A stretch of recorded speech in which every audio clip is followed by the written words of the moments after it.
We begin tonight with breaking news, 9 p.m. in Palm Beach, 5 a.m. in Moscow.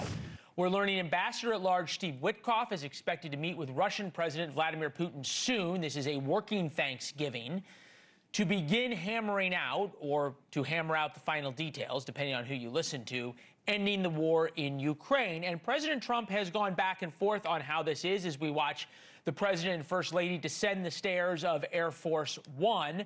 President Trump is sounding cautiously optimistic.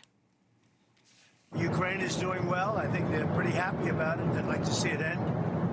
And we won't know for a little while, but we're making progress. I think we're getting very close to a deal. We'll find out. All right. As it stands now, the ball is in Putin's court. We know he's not interested in making a deal. He wants a surrender. And Vladimir Putin is a sociopath, so keep that in mind as we hear things throughout the next few days. This hour, General Philip Breedlove, Congressman Adam Smith on the high-stakes race to close the deal. Gents, be with you in a minute. Our power panel provides new proof that aristocracy is the new norm in America and the dangers of that. Buzz Patterson and our friend Dan Turrentine hash out their differences over the so-called seditious six. But first, tonight, our Why It Matters segment. Country music explains many things in life, especially 1990s country. Leanne Womack once sang a song about leaving town after a particularly bad breakup, and the chorus goes, "I'm a little past Little Rock, but a long way from over you." Don't worry, I won't sing anymore. You might say the same thing about the Ukraine peace deal. We are a little past pleasantries, but a long way from peace.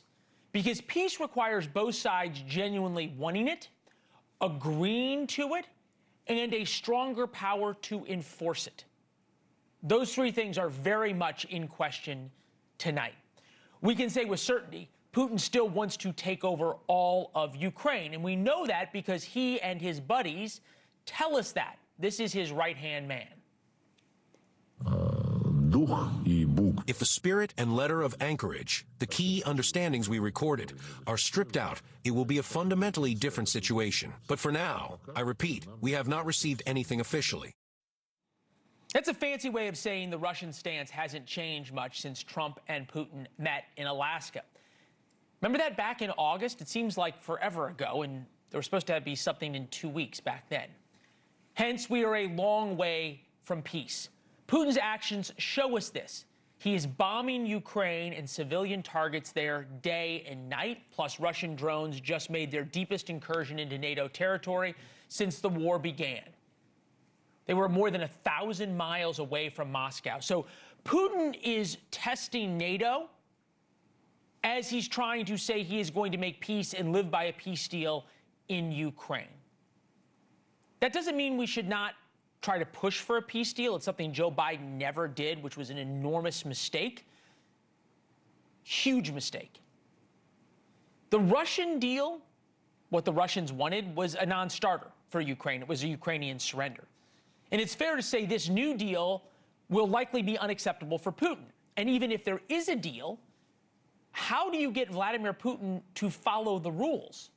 He's violated dozens of ceasefires over his time as the strongman leader in Russia. It goes all the way back to 1999. Both Republican and Democratic presidents keep falling for his tactics.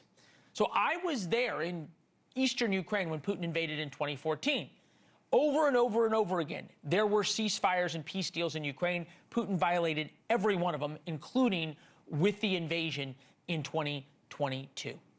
So yes, reaching a deal is vitally important. Ending the war, vitally important. Beginning to rebuild Ukraine, equally important. But what matters most is a deal that not only both sides agree to, but that both sides are going to keep. Thank you for watching. Subscribe below and download our NewsNation app right now on your phone, and you will get fact-based, unbiased news for all Americans.